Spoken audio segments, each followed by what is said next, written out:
The mind-body connection's really immediate, and those people are more likely to have some immediate experience. For other people, it takes longer or isn't evident. Sometimes it's the person can't feel it in themselves because the changes are too subtle, but you can hear it in the music. So we had all of those experiences present. Obviously, there's a limitation, not being able to use my hands. I didn't talk about my hands last time, but when I'm teaching normally in a one-to-one basis or even in a group, what I'll do is use my hands to gently maneuver people, to give them, my hands give them information about how they might move differently. And they receive information from you about what you're doing, how you're moving and balancing against gravity as you play and in normal life, because the habits you bring to playing are the habits you have anyway. Yeah, Teresa's nodding. Exactly. So in the end, Alexander technique is about how to respond physically and mentally to any stimulus. Go on and talk about and do things around breathing, sitting and standing balance, and then go on to performance anxiety. So we'll see how we work through all this. The first thing I want to do is to remind you, again, what we said last time, that if you don't breathe, neither will your music. So regardless of whether you play a wind instrument or anything else, you need to be breathing as you play. It makes a massive difference.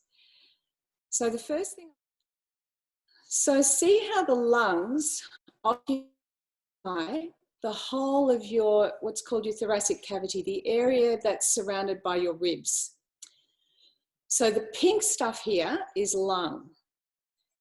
And most people don't realize that the lungs go right up above your collarbones. So if you find your collarbones that go across the top of your chest at the front, and then just dig your fingers into the space above them and breathe quickly, like panting, you can actually feel the movement there. Some of it's muscular, but some of it is the air coming in out of your lungs. So air goes up that high in your lungs.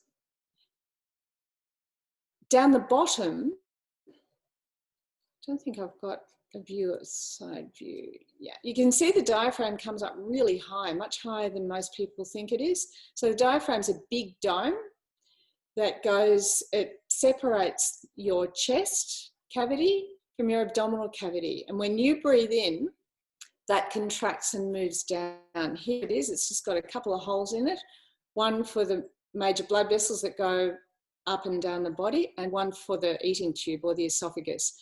So when you breathe in, you can see the diaphragm goes all the way around the whole circumference of the ribs. It moves, it contracts and moves down and decreases the air pressure in your chest. So it sucks air in, creates a vacuum, it sucks air in. So breathing in is active. Breathing out is normally passive. It's just a release or a relaxation of the air in your chest, unless you're playing a wind instrument, in which case it's a controlled exhalation, or if you're a singer, same thing. So it's a little bit different. So that's what we want in order to be able to breathe well, is for everything inside the abdomen to be able to move out of the way. And I mentioned that last time. So what I'd like you to do is to just find your ribs and trace around the bottom of them. So it's fairly high at the front. Trace around the bottom and you'll notice that they go further down at the back. And what happens is breathing, you actually breathe more at the back. You've got more lung at the back than you have at the front. So they go lower at the back. So it's really important to have the back open. And last time we talked a bit about when you raise your arms, we don't want the back to come in. So a classic thing that happens when people lift an instrument to play is this. Can you see that? Is there enough contrast? Yeah. So they lift the instrument up and balance from here up, and it immediately closes the back and interferes with the breathing, which makes a mess for a wind player. So what we want instead of that is the pivot point being at the ankles. So when you lift your instrument up, of course you need to balance it. Of course you do. So the pivot point needs to be at the ankles instead of the low back, so that you can still breathe. That's all right. So we'll actually do more of that after, when we're doing the standing balance. The other thing about breathing is that it helps performance anxiety. So this is a bit of a mishmash today. I'm moving backwards and forwards because none of the systems work on their own. They work together. So can people tell me what happens when you get nervous? What happens to you physically? Does anyone know? Or what do you experience when you get nervous? Can't breathe. Can't breathe? Very good. Yes, anything else? And lips shake sometimes. Lips. Yeah. Lip shake. So of things that are happening. I get hyper aware of what's happening around, like, for example, intonation, sound quality, all of that. Okay, so your function kind of gets really sharpened in some ways. Yeah. Yeah, your heart races and you get sweaty. Hands get sweaty. Yes. Yeah. Your finger gets stiff. I can't. Harder to move in some ways. Yes. Okay. What's the chemical that causes all that? Do you know? Is it adrenaline? Adrenaline. Yeah. So what happens when you get nervous? For some reason, your brain tells a little gland in your right in the middle that you're in danger, and it sends a message to your adrenal glands that sit on top of your kidneys, and they release adrenaline and it floods your system. And the purpose of adrenaline is actually to get away from the tiger that's coming through the window. We lived a long time on the savannah, much longer than we've been playing in front of audiences. And so what happens is that we've got a very acute sense of danger, and your brain can't necessarily tell the difference between an audience that you want to play well for and a tiger coming through the window. So it's very important to be able to distinguish between those two. And if there is a tiger through the window, all of that hyper function, when your muscles get very tense and your breathing either stops or gets very fast and shallow, and your heartbeat raises, all of that stuff, that's so that you can run out of the room. And I thoroughly encourage you that if tiger comes through the window, that's what you do. But when we're in front of an audience and we're having that reaction, it's not so useful. What happens when we're in front of an audience, and I'll show you here again, is not for everybody, mind you. It's not everybody's experience. Is if we get flooded with adrenaline or too much adrenaline, we get to there and we get too anxious. So with this graph, oh, hello. No, okay. With this graph, at this end, we've got mental and physical performance at a very low ebb with what we call a low arousal. So basically asleep. So here you're either dead or asleep. So we need a certain amount of excitation in the system to be able to perform at all. So we go from asleep to just kind of functioning at a low level, right up to optimum performance. So a bit of adrenaline is very handy to help us to fill that whole auditorium if that's what we want to do. But too much, we get anxious and we go into crisis. So that the brainstem, the primitive part of the brain, is still telling us, get out of here, it's really dangerous. Now, the reason for me linking this in with breathing is that, as someone pointed out, as you go up to this end, you tend to hold your breath or breathe very shallowly. And down at this end, you're breathing deeply. So last time, someone pointed out that there's a relationship between breathing and feeling anxious. So if you feel anxious, you won't breathe as well. But also, if you breathe better, you will start feeling less anxious. So breathing is a very useful tool to bring you back to the left hand of that graph when you've got too much adrenaline going on. Okay, so we'll come back to the Whisperer later on. I want to move now onto sitting balance and standing balance.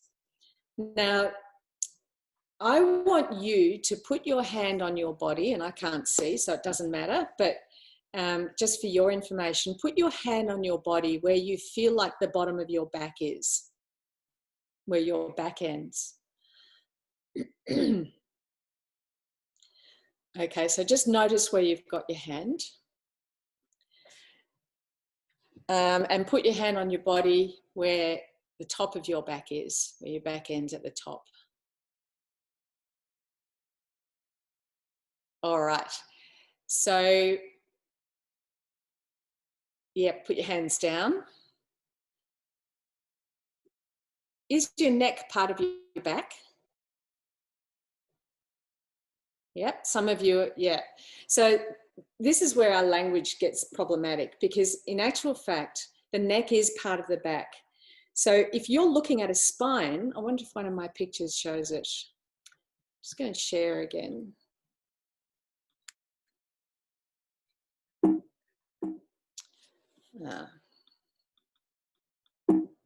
Nope. We got it back. Oh, sorry about this.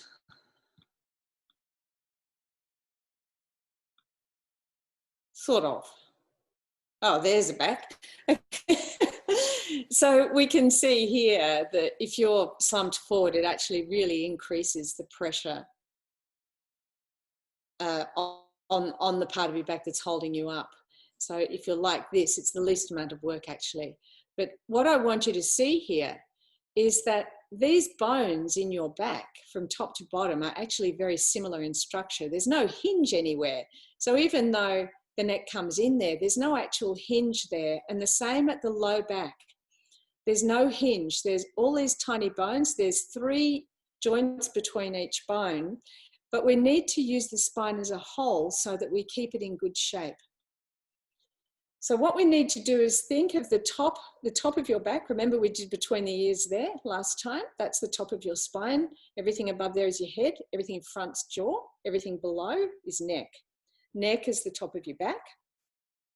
Now, anatomically speaking, the bottom of your back is actually right down low, almost at your anus. It's not here, people think of it. So a lot of people think that the back finishes here at the low back. It doesn't. It goes into a wedge into the pelvis and finishes right down there. But in terms of the way we use it, we actually need to be using the head, the back, and the pelvis as a single unit.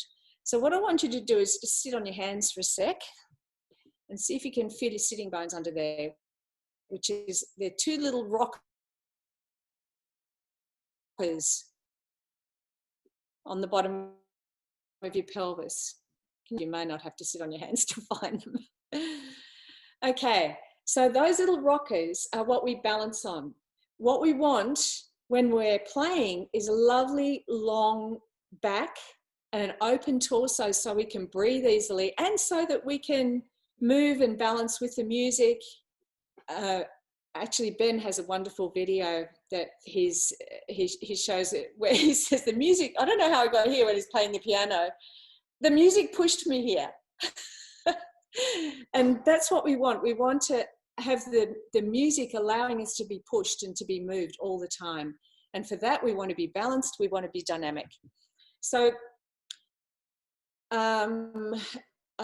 if you're sitting on the floor, you won't be able to do this. You'll have to sit on a chair like you would in orchestra.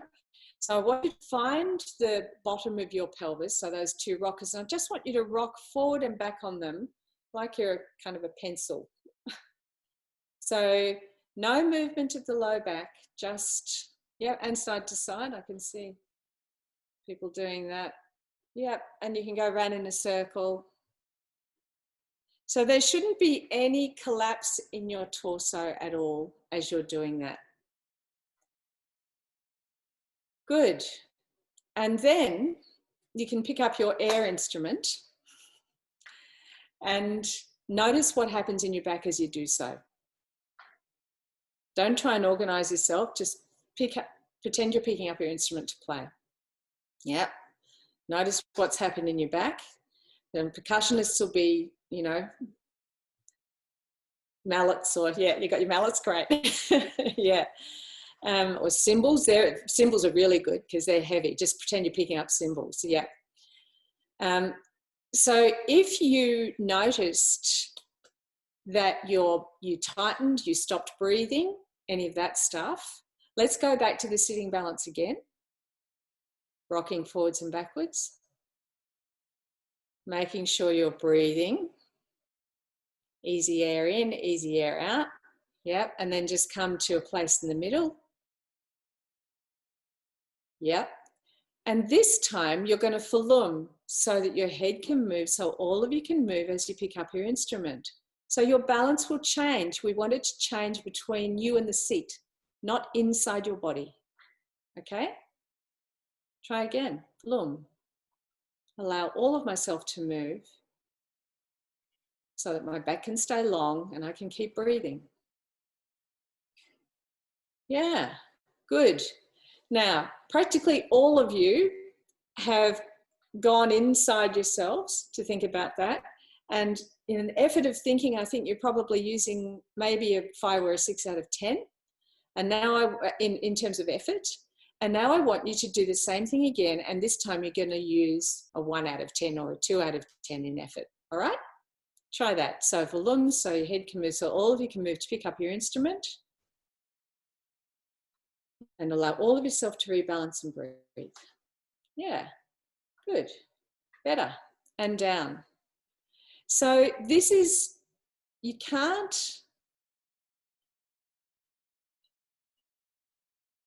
keep hold of the idea that effort equals outcome with this. Very often, it's less effort equals outcome. So we're undoing what's unnecessary and gets in the way. We want only what's necessary to come out. Good. Let's stand and try it.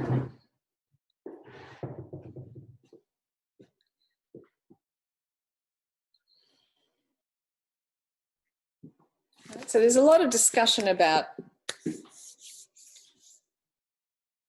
bent knees. And people have been taught to bend their knees so that they don't lock them. But I don't see the point in, if you're doing something wrong, just to do the opposite. I think we just need to not do the thing that gets in the way. So rather than having bent knees, whoops, beg your pardon. Sorry, dear me. Rather than having knees that are jammed straight, what we want is your knees unlocked so that they could move if they wanted to, so that they're available. Yep. So give them a bit of a jiggle just so that they're available to move. Yep. And stand with your feet slightly apart because it balances it easy that way. And rock from side to side. See how much movement you've got there. And as you rock from side to side, I want you to free your neck, soften your neck, so that you can take the support from the floor and lighten up through all of you and allow your back to widen to breathe. Yeah, and come to the center. And then experiment with how much movement you've got forward and back, rocking at the ankles. Freeing your neck so your head can move, so all of you can move to rock. Back can widen to breathe. come back to the center. Allow your feet to soften and open to receive the support from the floor up through you, right up through you. Responding to that support by lightening up, allowing your back to widen to breathe. Now I'd like you to pick up your air instrument. You're beautifully coordinated now. And what we want to do is to bring that instrument into your coordinated body. So you don't compromise your use. You can change your balance by pivoting at the ankles, or if you're a cellist, pivoting on your sitting bones. Yeah, and you can move as you play, as long as you've got a long back and an open breath. It's good. Okay, lovely. Any questions? No? I think, all right. So as you're lying there on the floor, we're going to start with what we call a primary control in Alexander techniques. So the neck, freeing it up, unclenching it, releasing it, just giving an invitation so that your head can tend to ease away from your torso. And of course, when you, as we saw last week, when you stop pressing your head down on top of your body, then your back can ease into length as well. Pay attention for a moment to your breathing and see if your ribs are moving on the floor as you breathe.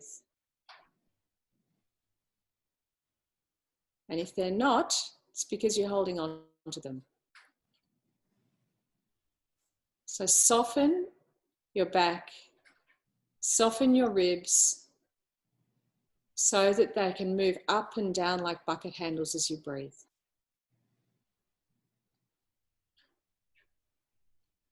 Take your time with your breathing. Let it go in a natural, easy cadence. Allow your low back to fall away from your knees, opening up at the fronts of the hip joints. Have your feet positioned so that you don't have to hold your knees in or out. The weight of your legs is falling down through your feet and back through your hips, back through your low back into the floor. Your feet are softening and opening to receive the support of the floor up through your lower legs, taking your knees towards the ceiling. Of course, it's a little bit of work having your legs there. If you weren't doing any work, they'd be flat on the floor.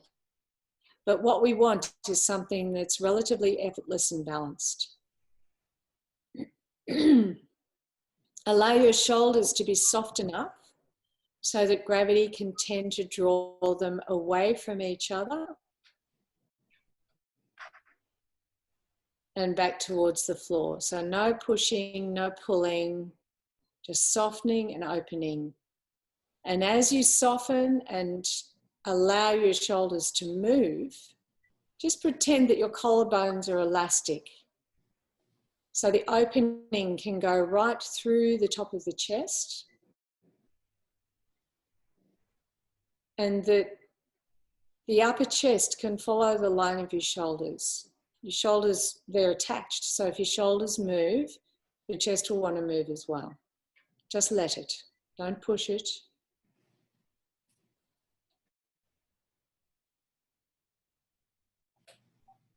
Allow the weight of your elbows to rest into the floor, your upper arms and your elbows. Hands softening and opening. Wrists soft. And pay attention to your breathing again. Allowing the breath to move down easily. The contents of your belly to move out of the way in every direction. Forward, sideways, and backwards. So we want the spine to be soft enough so that when you breathe in, the micro movements that are possible between every level of your spine can happen. And if you're really softening through the abdomen, allowing the diaphragm to move down, sometimes you can even feel your sacrum, the triangular bone in the back of the pelvis, move back to accommodate what's ultimately air coming into your lungs.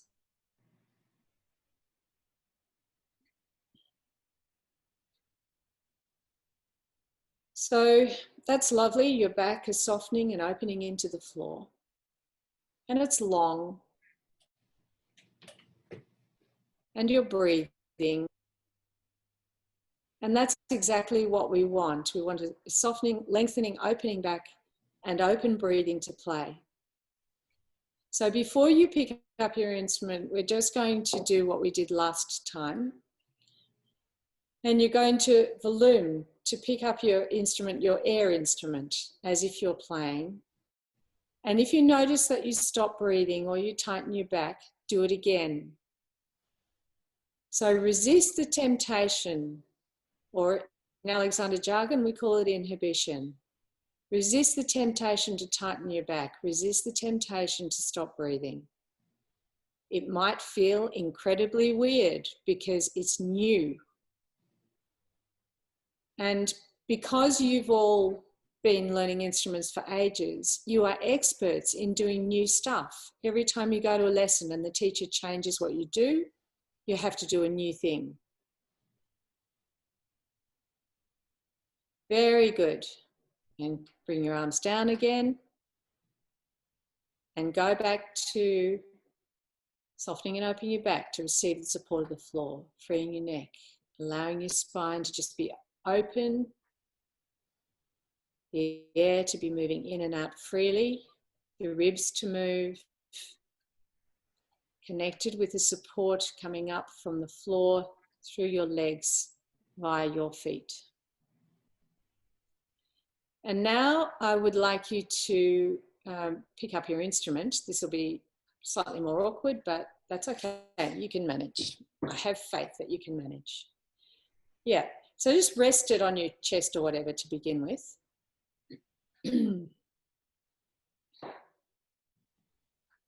So you're getting it ready to position for playing, or your mouthpiece if you're just using a mouthpiece. Or, yep, percussionists have so many choices.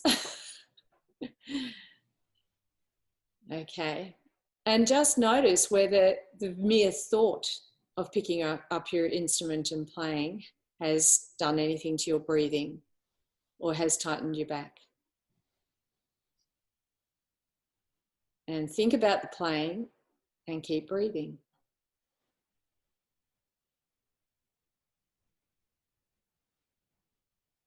Okay, good, everybody's muted, great. So now I want you to pick up your instrument while you keep your back free and long and while you keep breathing, and put it into playing position or as close as you can manage. And simulation is fine.